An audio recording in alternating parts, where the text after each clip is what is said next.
আজ চিন্তা করেছি রোদেলার জন্য একটি চিকেন বিরিয়ানি রান্না করব, তো সেটাই আমি বসিয়ে দিয়েছি।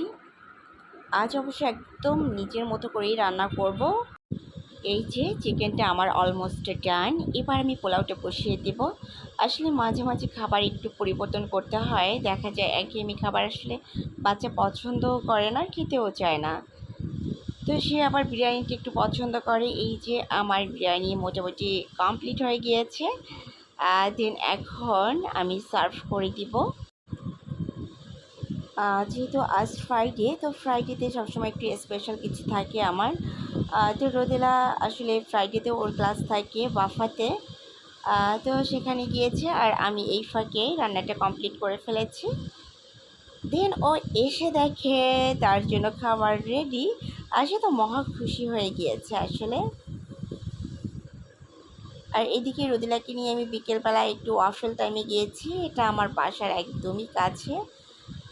তো সে তো আজ ডাবল খুশি, যেহেতু তার পছন্দের সব কিছুই করা হয়েছে আজ। ওয়াফেল টাইম থেকে আমি চলে আসছি বেস্ট বাড়িতে। আমার টুকিটাকি কেনাকাটা ছিল। অবশেষে মেয়েকে নিয়ে আমি বাসায় চলে আসছি। আসার পরে রোদেলা আমাকে দেখালো যে মাম্মা দেখো আমি চমৎকার একটা জিনিস বানিয়েছি। সে আসলে টিস্যু আছে না, টয়লেট টিস্যুর ভিতরে যে শক্ত অংশটা, সেটা দিয়ে সে একটা পেন্সিল হোল্ডার বানিয়েছে।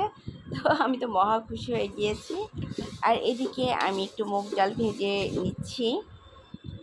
আসলে সাথে সাথে ভেজে কোনো কিছু করা যায় না, যেমন খিচুড়ি। তারপরে যখন ডালটা রান্না করব, হ্যাঁ, তো সেক্ষেত্রে আমি আসলে আগে এরকম ডাল কিনে এরকম ভেজে রেখে দিই আমার কাজের সুবিধার জন্য। ডাল ভাজা কমপ্লিট হওয়ার পরে আমি কিছুটা চাল ভেজে নিচ্ছিলাম। এটা হচ্ছে মোটা চাল। আজ এখানেই বিদায় নিচ্ছি। আল্লাহ হাফেজ।